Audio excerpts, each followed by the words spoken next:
The need to win. When an archer is shooting for nothing, he has all his skill. If he shoots for a brass buckle, he is already nervous. If he shoots for a prize of gold, he goes blind, or sees two targets, he is out of his mind. His skill has not changed, but the prize divides him. He cares, he thinks more of winning than of shooting, and the need to win drains him of power. The sacrificial swine. The grand augur who sacrificed the swine and read omens in the sacrifice came dressed in his long dark robes to the pig pen and spoke to the pigs as follows. Here is my counsel to you. Do not complain about having to die. Set your objections aside, please. Realize that I shall now feed you on choice grain for 3 months. I myself will have to observe strict discipline for 10 days and fast for 3. Then I will lay out grass mats and offer your hams and shoulders upon delicately carved platters with great ceremony. What more do you want? Then, reflecting, he considered the question from the pig's point of view. Of course, I suppose you would prefer to be fed with ordinary coarse feed and be left alone in your pen. But again, seeing it once more from his own viewpoint, he replied, No, definitely, there is a nobler kind of existence. To live in honors, to receive the best treatment, to ride in a carriage with fine clothes, even though at any moment one may be disgraced and executed, that is the noble, though uncertain, destiny that I have chosen for myself. So he decided against the pig's point of view and adopted his own point of view, both for himself and for the pigs also. How fortunate those swine, whose existence was thus ennobled by one who was at once an officer of state and a minister of religion. The fighting cock. Chuang Tzu was a trainer of fighting cocks. For King Swan, he was training a fine bird. The king kept asking if the bird were ready for combat. Not yet, said the trainer. He is full of fire. He is ready to pick a fight with every other bird. He is vain and confident of his own strength. After 10 days he answered again. Not yet, he flares up, when he hears another bird crow. After 10 more days, not yet, he still gets that angry look and ruffles his feathers. Again 10 days, the trainer said, Now he is nearly ready. When another bird crows, his eye does not even flicker. He stands immobile, like a cock of wood. He is a mature fighter. Other birds will take one look at him and run. The wood carver. King, the master carver, made a bell stand of precious wood. When it was finished, all who saw it were astounded. They said it must be the work of spirits. The Prince of Lu said to the master carver, What is your secret? King replied, I am only a workman. I have no secret. There is only this. When I begin to think about the work you commanded, I guarded my spirit, did not expend it on trifles that were not to the point. I fasted in order to set my heart at rest. After 3 days fasting, I had forgotten gain and success. After 5 days, I had forgotten praise or criticism. After 7 days, I had forgotten my body with all its limbs. By this time all thought of your highness and of the court had faded away, and that might distract me from the work had vanished. I was collected in the single thought of the bell stand. Then I went to the forest to see the trees in their own natural state. When the right tree appeared before my eyes, the bell stand also appeared in it, clearly beyond doubt. All I had to do was to put forth my hand and begin. If I had not met this particular tree, there would have been no bell stand at all. What happened? My own collected thought encountered the hidden potential in the wood. From this live encounter came the work which you ascribed to the spirits. When the shoe fits. Chu, the draftsman, could draw more perfect circles freehand than with a compass. His fingers brought forth spontaneous forms from nowhere. His mind was meanwhile free and without concern with what he was doing. No application was needed. His mind was perfectly simple and knew no obstacle. So when the shoe fits, the foot is forgotten. When the bell fits, the belly is forgotten. When the heart is right, for and against are forgotten. No drives, no compulsions, no needs, no attractions. Then your affairs are under control. You are a free man. Easy is right. Begin right, and you are easy. Continue easy, and you are right. The right way to get easy is to forget the right way, and forget that the going is easy. The empty boat. He who rules men lives in confusion. He who is ruled by men lives in sorrow. Yao therefore desired neither to influence others nor to be influenced by them. The way to get clear of confusion and free of sorrow is to live with Tao in the land of the great void. If a man is crossing a river and an empty boat collides with his own skiff, even though he be a bad-tempered man, he will not become very angry. But if he sees a man in the boat, he will shout at him to steer clear. If the shout is not heard, he will shout again, and yet again, and begin cursing, and all because there is somebody in the boat. Yet if the boat were empty, he would not be shouting, and not angry. If you can empty your own boat, crossing the river of the world, no one will oppose you. No one will seek to harm you. The straight tree is the first to be cut down. The spring of clear water is the first to be drained dry. If you wish to improve your wisdom and shame the ignorant, to cultivate your character and outshine others, a light will shine around you, as if you had swallowed the sun and the moon. You will not avoid calamity. A wise man had said, "He who is content with himself has done a worthless work. Achievement is the beginning of failure. Fame is the beginning of disgrace. Who can free himself from achievement and from fame, descend and be lost amid the masses of men? He will flow like Tao unseen. He will go about like life itself, with no name and no home. Simple is he, without distinction. To all appearances he is a fool. His steps leave no trace. He has no power. He achieves nothing, has no reputation. Since he judges no one judges him. Such is the perfect man. His boat is empty." The flight of Lin He. Lin He of Kia took to flight. Pursued by enemies, he threw away the precious jade, symbol of his rank, and took his infant child on his back. Why did he take the child and leave the jade, which was worth a small fortune, whereas the child, if sold, would only bring him a paltry sum? Lin He said, "My bond with the jade symbol and with my office was the bond of self-interest. My bond with the child was the bond of Tao. Where self-interest is the bond, the friendship is dissolved. When calamity comes, where Tao is the bond, friendship is made perfect by calamity. The friendship of wise men is tasteless as water. The friendship of fools is sweet as wine. But the tastelessness of the wise brings true affection, and the savor of fools' company ends in hatred."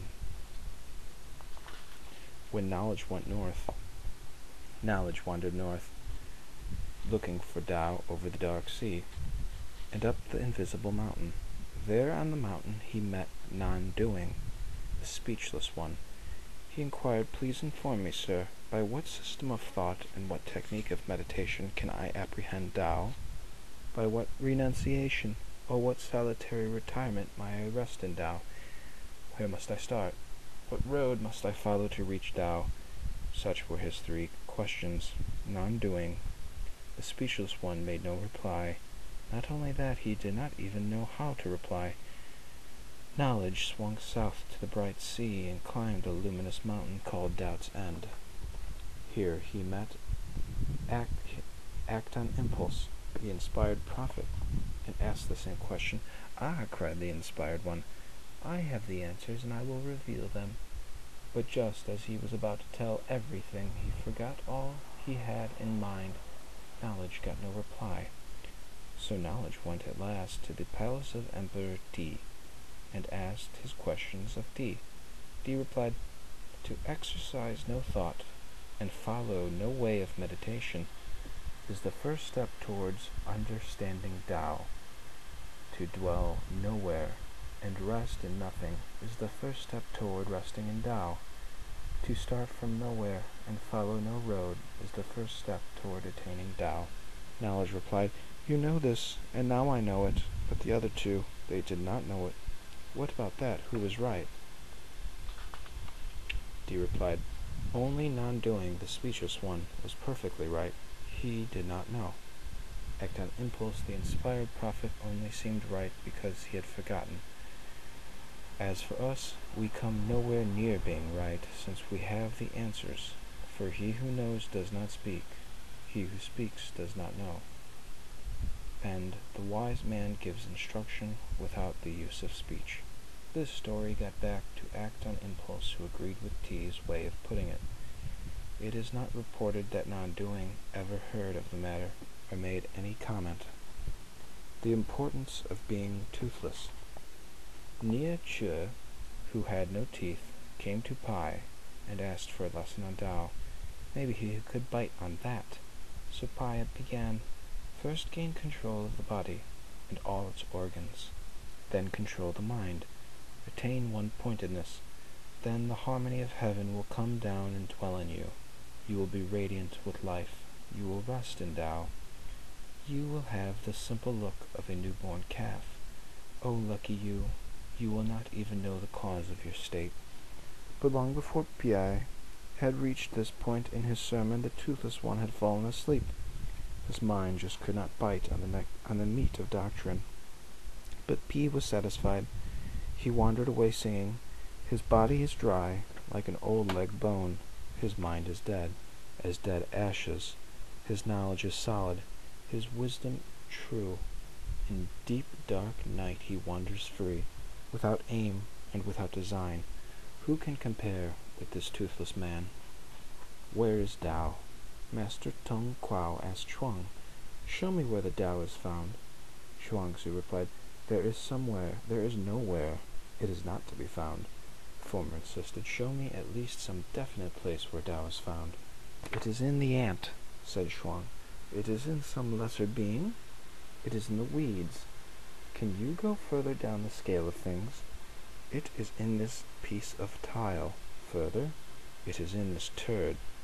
At this, Tung Kwao had nothing more to say, but Chuang continued, "None of your questions are to the point. They are like the questions of inspectors in the market, testing the weight of pigs by prodding them in their thinnest parts. Why look for Tao by going down the scale of being, as if that which we call least had less of Tao? Tao is great in all things, complete in all, universal in all, whole in all. These three aspects are distinct, but the reality is one. Therefore, come with me to the palace of nowhere, where all the many things are one. There at last we might speak of what has no limitation and no end. Come with me to the land of non-doing. What shall we there say that Tao is simplicity, stillness, indifference, purity, harmony, and ease? All these names leave me indifferent, for their distinctions have disappeared. My will is aimless there. If it is nowhere, how shall I be aware of it? If it goes and returns, I know not where it has been resting. If it wanders here then there, I know not where it will end. The mind remains undetermined in the great void. Here the highest knowledge is unbounded. That which gives things their thusness cannot be delimited by things. So when we speak of limits, we remain confined to limited things. The limit of the unlimited is called fullness. The limitlessness of the limited is called emptiness. Tao is the source of both, but it is itself neither fullness nor emptiness. Tao produces both renewal and decay, but it is neither renewal nor decay. It causes being and non-being, but is neither being nor non-being. Tao assembles and it destroys, but it is neither the totality nor the void. Starlight and non-being. Starlight asked non-being, "Master, are you or are you not?" Since he received no answer whatever, Starlight set himself to watch for non-being. He waited to see if non-being would put in an appearance. He kept his gaze fixed on the deep void, hoping to catch a glimpse of non-being. All day long he looked, and he saw nothing. He listened, but heard nothing. He reached out to grasp, and grasped nothing. Then Starlight exclaimed at last, "This is it. This is the furthest yet. Who can reach it? I can comprehend the absence of being, but who can comprehend the absence of nothing? If now, on top of all this, non-being is, who can comprehend it?" King Sang Chu. Master King Sang Chu, a disciple of Lao Tzu, became famous for his wisdom, and the people of Weilei began to venerate him as a sage. He avoided their homage and refused their gifts. He kept himself hidden and would not let them come to see him. His disciples remonstrated with him and declared that since the time of Yao and Shun it had been the tradition for wise men to accept veneration, and thus exercise a good influence. Master King replied, "Come here, my children, listen to this. If a beast big enough to swallow a wagon should leave its mountain forest, it will not escape the hunter's trap. If a fish big enough to swallow a boat lets itself be stranded by the outgoing tide, then even ants will destroy it. So birds fly high, beasts remain in trackless solitudes, keep out of sight, and fishes or turtles go deep down, down to the very bottom. The man who has some respect for his person keeps his carcass out of sight, hides himself as perfectly as he can. As for Yao and Shun, why praise such kings? What good did their morality do? They knocked a hole in the wall and let it fill up with brambles. They numbered the hairs on your head before combing them. They counted out each grain of rice before cooking their dinner.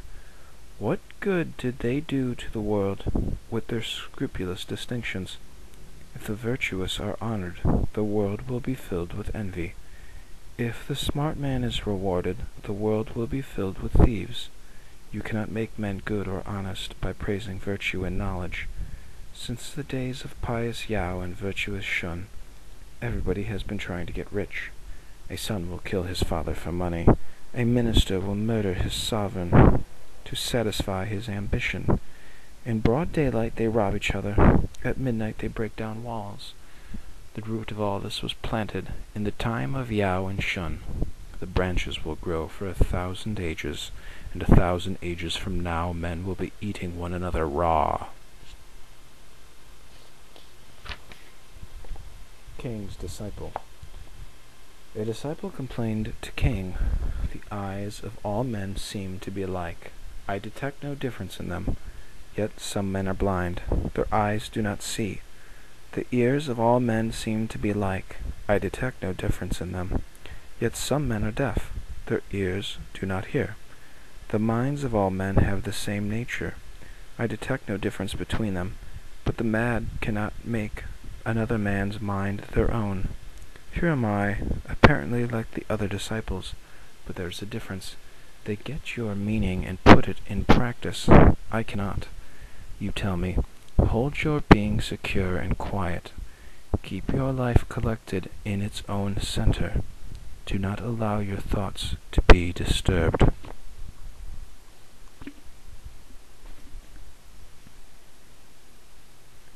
But however hard I try, Tao is only a word in my ear. It does not ring any bells inside. Kang San replied, "I have nothing more to say. Bantams do not hatch goose eggs, though the fowl of Lu can. It is not so much a difference of nature as a difference of capacity. My capacity is too slight to transform you. Why not go south and see Lao Tzu?" The disciple got some supplies. traveled 7 days and 7 nights alone, and came to Lao Tzu. Lao asked, "Do you come from King?" "Yes," replied the student. "Who are all the people you have brought with you?" The disciple whirled around to look. Nobody there. Panic! Lao said, "Don't you understand?" The disciple hung his head. Confusion! Then a sigh. "Alas, I have forgotten my answer." More confusion. "I have also forgotten my question." Lao said, "What are you trying to say?" The disciple, "When I don't know, people treat me like a fool. When I do know, the knowledge gets me into trouble. When I fail to do good, I hurt others. When I do good, I hurt myself. If I avoid my duty, I am remiss. But if I do it, I am ruined. How can I get out of these contradictions? That is what I came to ask you." Lao Tzu replied, "A moment ago I looked into your eyes. I saw you were hemmed in by contradictions. Your words confirm this. You are scared to death, like a child who has lost father and mother. You are trying to sound the middle of the ocean with a 6-foot pole. You have got lost, and are trying to find your way back. To your own true self you find nothing but illegible signposts, pointing in all directions. I pity you." The disciple asked for admittance, took a cell, and there meditated, trying to cultivate qualities he thought desirable, and get rid of others which he disliked. 10 days of that. Despair. "Miserable," said Lao, "all blocked up, tied in knots. Try to get untied. If your obstructions are on the outside, do not attempt to grasp them one by one, and thrust them away. Impossible. Learn to ignore them. If they are within you, you cannot destroy them piecemeal, but you can refuse to let them take effect. If they are both inside and outside, do not try to hold on to Tao. Just hope that Tao will keep hold of you." The disciple groaned. When a farmer gets sick and the other farmers come to see him, if he can at least tell them what is the matter, his sickness is not bad.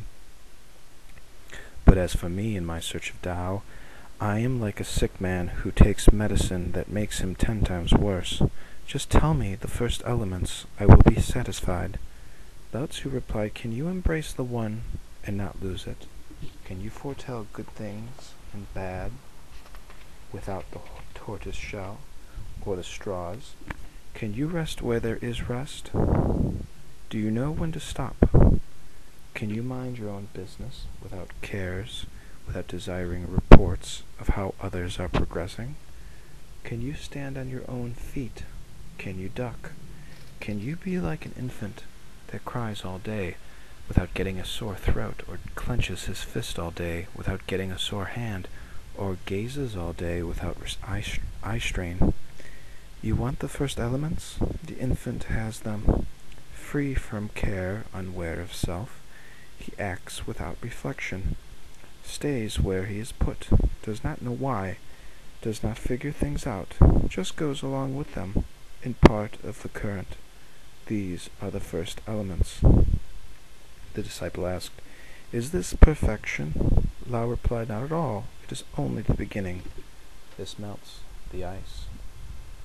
This enables you to unlearn so that you can be led by Tao, be a child of Tao. If you persist in trying to attain what is never attained, it is Tao's gift. If you persist in making effort to obtain what effort cannot get, if you persist in reasoning about what cannot be understood, you will be destroyed by the very thing you seek. To know when to stop, to know when you can get no further, by your own action, this is the right beginning." The Tower of the Spirit. The spirit has an impregnable tower which no danger can disturb, as long as the tower is guarded by the invisible protector, who acts unconsciously and whose actions go astray when they become deliberate, reflexive, and intentional.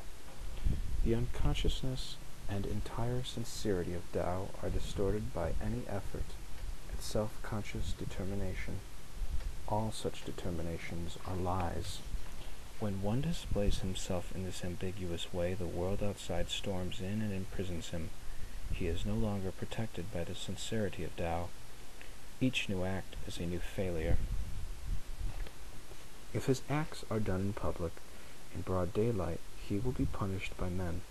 If they are done in private and in secret, they will be punished by spirits. Let each one understand the meaning of sincerity and guard against display. He will be at peace with men and spirits, and will act rightly, unseen in his own solitude, in the tower of his spirit. The inner law. He whose law is within himself walks in hidedness. His acts are not influenced by approval or disapproval. He whose law is outside himself directs his will to what is beyond his control, and seeks to extend his power over objects. He who walks in hiddenness has light to guide him. In all his acts, he who seeks to extend his control is nothing but an operator. While he thinks he is surpassing others, others see him merely straining, stretching to stand on tiptoe. When he tries to extend his power over objects, those objects gain control of him. He who is controlled by objects loses possession of his inner self. If he no longer values himself, how can he value others? If he no longer values others, he is abandoned. He has nothing left. There is no deadlier weapon than the will. The sharpest sword is not equal to it. There is no robber so dangerous as nature, yang and yin. Yet it is not nature that does the damage. It is man's own will. Apologies. If a man steps on a stranger's foot in the marketplace, he makes a polite apology and offers an explanation. This place is so terribly crowded. If an elder brother steps on his younger brother's foot, he says, "Sorry." That is that.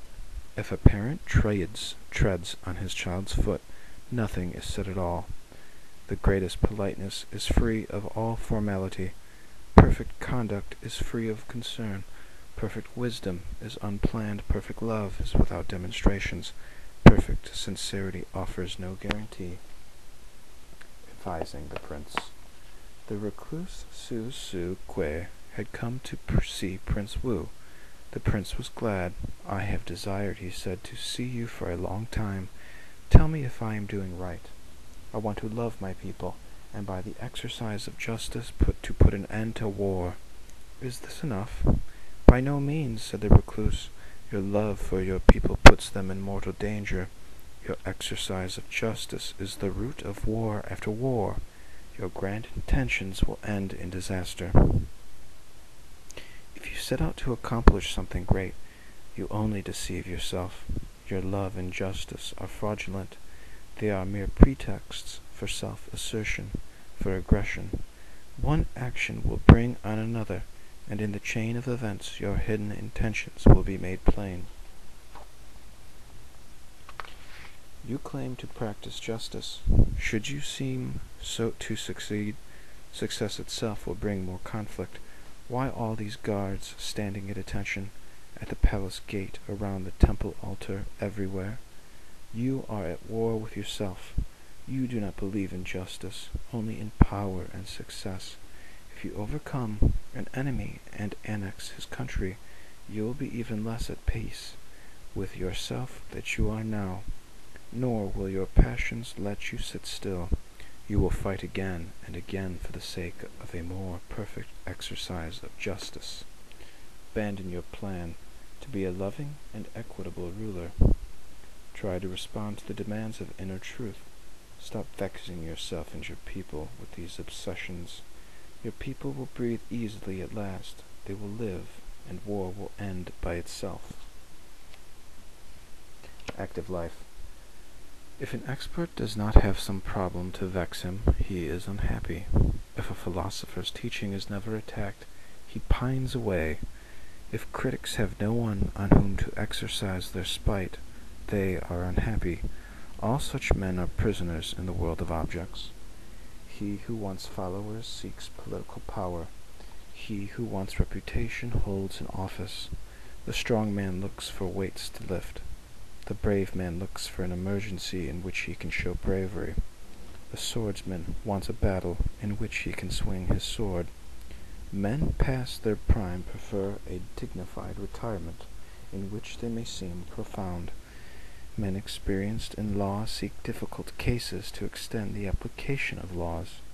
Liturgists and musicians like festivals in which they parade their ceremonious talents. The benevolent, the dutiful, are always looking for chances to display virtue. Where would the gardener be if there were no more weeds? What would become of business without a market of fools? Where would the masses be if there were no pretext for getting jammed together and making noise? What would become of labor if there were no superfluous objects to be made? Produce, get results, make money, make friends, make changes, or you will die of despair. Those who are caught in the machinery of power take no joy except in activity and change, the whirring of the machine. Whenever an occasion for action presents itself, they are compelled to act. They cannot help themselves. They are inexorably moved, like the machine of which they are a part. Prisoners in the world of objects, they have no choice but to submit to the demands of matter. They are pressed down and crushed by external forces, fashion, the market, events, public opinion. Never in a whole lifetime do they recover their right mind. The active life, what a pity. Monkey Mountain. The Prince of Wu took a boat to Monkey Mountain. As soon as the monkeys saw him, they all fled in panic and hid in the treetops. One monkey, however, remained completely unconcerned, swinging from branch to branch in extraordinary display. The prince shot an arrow at the monkey, but the monkey dexterously caught the arrow in mid-flight. At this the prince ordered his attendants to make a concerted attack. In an instant the monkey was shot full of arrows and fell dead.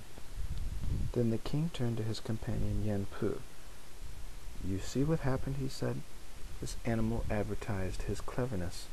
He trusted in his own skill. He thought no one could touch him. Remember that. Do not rely on distinction and talent when you deal with men." When they returned home, Yen Pu became the disciple of the sage to get rid of everything that made him outstanding. He renounced every pleasure. He learned to hide every distinction. Soon no one in the kingdom knew what to make of him. Thus they held him in awe. Good fortune. Master Qi had 8 sons. One day he called in a physiognomist, lined the boys up and said, "Study their faces. Tell me which is the fortunate one." After his examination, the expert said, "Quan is the fortunate one." Qi was pleased and surprised. "In what way?" he inquired. The physiognomist replied, "Quan shall eat meat and drink wine for the rest of his days at government expense." Qi broke down and sobbed, "My poor son, my poor son. What has he done to deserve this misfortune?" "What?" cried the physiognomist. "When one shares the meals of a prince, blessings reach out to all the family, especially to father and mother. Will you refuse good fortune?" Qi said, "What makes this fortune good? Meat and wine are for mouth and belly. Is good fortune only in the mouth and in the belly? These meals of the prince, how shall he share them? I am no shepherd, and a lamb is suddenly born in my house. I am no gamekeeper, and quails are born in my yard. These are awful portents. I have had no wish for my sons and myself, but to wander at liberty through earth and heaven. I seek no joy for them and for myself, but joy of heaven, simple fruits of earth. I seek no advantage, make no plans, engage in no business. With my boys I seek Tao alone. I have not fought life, yet now this uncanny promise of what I never sought, good fortune. Every strange effect has some strange cause. My sons and I have done nothing to deserve this. It is an inscrutable punishment, therefore I weep. And so it happened. Some time afterward that Qi sent his son Quan on a journey. The young man was captured by brigands who decided to sell him as a slave. Believing they could not sell him as he was, they cut off his feet. Thus unable to run away, he became a better bargain. They sold him to the government of Qi, and he was put in charge of a toll gate on the highway. He had meat and wine for the rest of his life at government expense. In this way, it turned out that Quan was the fortunate one. Flight from benevolence. Su Yan was met by a friend as he was leaving the capital city. On the main highway leading to the nearest frontier, "Where are you going?" the friend asked. "I am leaving King Yao. He is so obsessed with the ideas of benevolence that I am afraid something ridiculous will come of it. In any event, funny or not, this kind of thing eventually ends with people eating each other raw. At the moment there is a great wave of solidarity. The people think they are loved, and they respond with enthusiasm. They are all behind the king because they think he is making them rich. Praise is cheap, and they are all competing for favor. But soon they will have to accept something they do not like, and the whole thing will collapse. When justice and benevolence are in the air, a few people are really concerned with the good of others, but the majority are aware that this is a good thing, ripe for exploitation. They take advantage of the situation. For them, benevolence and justice are traps to catch birds. Thus benevolence and justice rapidly come to be associated with fraud and hypocrisy. Then everybody doubts, and that is when trouble really begins. King Yao knows how dutiful and upright officers benefit the nation, but he does not know what harm comes from their uprightness. They are a front behind which crooks operate more securely. But you have to see this situation objectively to realize it. There are three classes of people to be taken into account: yes-men, bloodsuckers, and operators. The yes-men adopt the line of some political leader and repeat his statements by heart, imagining that they know something, confident that they are getting somewhere, and thoroughly satisfied with the sound of their own voices. They are complete fools, and because they are fools, they submit in this way to another man's line of talk. The bloodsuckers are like lice on a sow. They rush together where the bristles are thin, and this becomes their palace and their park. They delight in crevices between the sow's toes, around the joints and teats, or under the tail. Here they entrench themselves and imagine they cannot be routed out by any power in the world.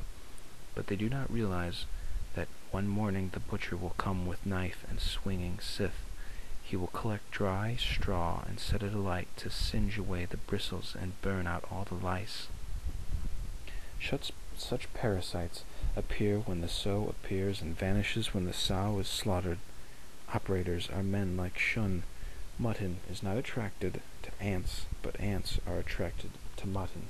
Because it is high and rank, so Shun was a vigorous and successful operator, and people liked him for it. 3 times he moved from city to city, and each time his new home became the capital. Eventually he moved out into the wilderness. There were 100,000 families that went with him to colonize the place. Finally Yao put forward the idea that Shun ought to go out into the desert to see if he could make something out of that. Though by this time Shun was an old man, and his mind was getting feeble, he could not refuse. He could not bring himself to retire. He had forgotten how to stop his wagon. He was an operator, and nothing else. The man of spirit, on the other hand, hates to see people gather round him. He avoids the crowd, for where there are many men, there are also many opinions and little agreement. There is nothing to be gained from the support of a lot of half-wits who are doomed to end up in a fight with each other. The man of spirit is neither very intimate with anyone nor very aloof. He keeps himself interiorly aware, and he maintains his balance so that he is in conflict with nobody. This is your true man. He lets the ants be clever. He lets the mutton reek with activity. For his own part, he imitates the fish that swims unconcerned, surrounded by a friendly element, and minding its own business. The true man sees what the eyes see, and does not add to it something that is not there. He hears what the ears hear, and does not detect imaginary undertones or overtones. He understands things in their obvious interpretation, and is not busy with hidden meanings and mysteries. His course is therefore a straight line, yet he can change his direction whenever circumstances suggest it. Dao. Cocks crow, dogs bark. This all men know, even the wisest cannot tell whence these voices come, or explain why dogs bark and cocks crow when they do. Beyond the smallest of the small there is no measure. Beyond the greatest of the great there is also no measure. Where there is no measure there is no thing. In this void you speak of cause, or of chance. You speak of things where there is no things. To name a name is to delimit a thing. When I look beyond the beginning, I find no measure. When I look beyond the end, I find also no measure. Where there is no measure, there is no beginning of anything. You speak of cause or chance. You speak of the beginning of something. Does Tao exist? Is it then a thing that exists? Can it non-exist? Is there then thing that exists that cannot not exist? To name Tao is to name no thing. Tao is not the name of an existent. Cause and chance have no bearing on Tao. Tao is a name that indicates without defining. Tao is beyond words and beyond things. It is not expressed either in word or in silence. Where there is no longer word or silence, Tao is apprehended. The useless. Chuang Tzu said to Chuang Tzu, "All your teaching is centered on what has no use." Schwangza replied, "If you have no appreciation for what has no use, you cannot begin to talk about what can be used. The earth, for example, is broad and vast, but of all this expanse a man uses only a few inches, upon which he happens to be standing. Now suppose you suddenly take away all that he is not actually using, so that all around his feet a gulf yawns, and he stands in the void, with nowhere solid except right under each foot. How long will he be able to use what he is using?" Chuang Tzu said, "It would cease to serve any purpose." Schwangza concluded, "This shows the absolute necessity of what has no use." Means and ends. The gatekeeper in the capital city of Sung became such an expert mourner after his father's death, and so emaciated himself with fasts and austerities, that he was promoted to high rank in order that he might serve as a model of ritual observance. As a result of this, his imitators so deprived themselves that half of them died. The others were not promoted. The purpose of a fish trap is to catch fish, and when the fish are caught, the trap is forgotten. The purpose of a rabbit snare is to catch rabbits. When the rabbits are caught, the snare is forgotten. The purpose of words is to convey ideas. When the ideas are grasped, the words are forgotten. Where can I find a man who has forgotten words? He is the one I would like to talk to. Flight from the shadow. There was a man who was so disturbed by the sight of his own shadow and so displeased with his own footsteps that he determined to get rid of both. The method he hit upon was to run away from them. So he got up and ran, but every time he put his foot down there was another step, while his shadow kept up with him without the slightest difficulty. He attributed his failure to the fact that he was not running fast enough, so he ran faster and faster, without stopping until he finally dropped dead. He failed to realize that if he merely stepped into the shade, his shadow would vanish, and if he sat down and stayed still, there would be no more footsteps. Schwangza's funeral. When Schwangza was about to die, his disciples began planning a splendid funeral. But he said, "I shall have heaven and earth for my coffin. The sun and moon will be the jade symbols hanging by my side. Planets and constellations will shine as jewels all around me. and all beings will be present as mourners at the wake. What more is needed? Everything is amply taken care of.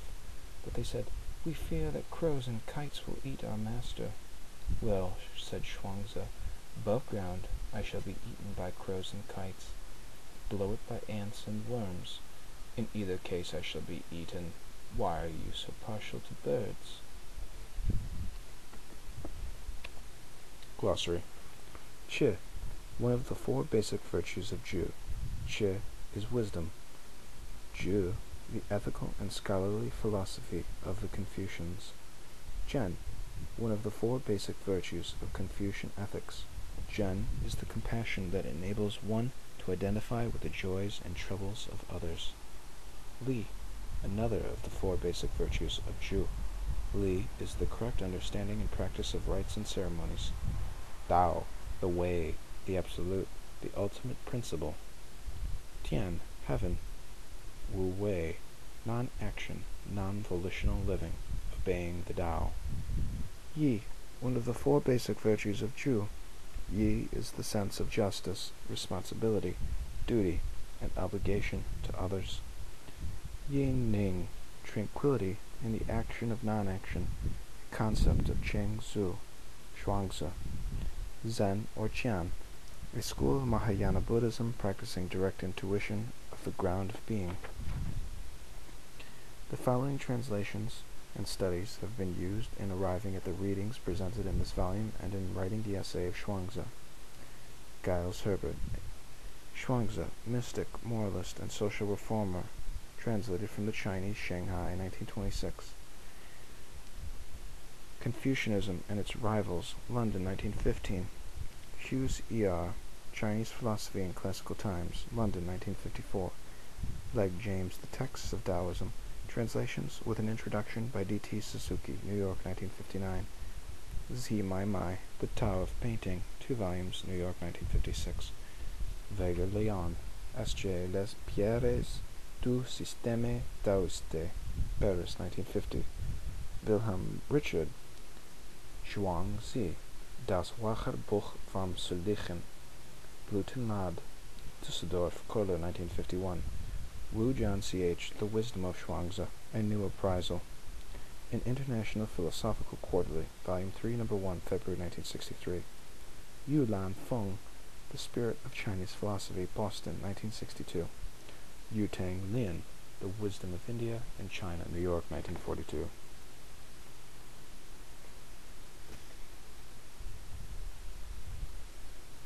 Notes, section, and verse references in the readings are to the edification of Schwangza in the texts of Taoism translated by James Legge. 1.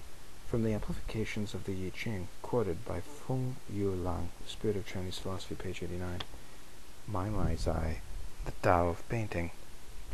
Tao, number 3, Tao Te Ching, chapter 30. 4. Ibid, chapter 38. 5. John C.H. Wu, The Wisdom of Schwangza, A New Appraisal. 6. The Schwangza Book, XXX III. 2. 7. Ibid 1 through 2. 8. See the importance of being toothless, page 121, and when knowledge went north. 9. Taught by He, but also the Tao Te Ching. 10. The two courses are on one level the higher way of Tao, the divine way, and on the other the ordinary human way manifested in the simple conditions of everyday life. Tao Te Ching, chapter 56, Ibid chapter 2, 13, Ibid chapter 56, 14. This illustrates Schwangza's middle way between not having evident qualities and yet not being without qualities.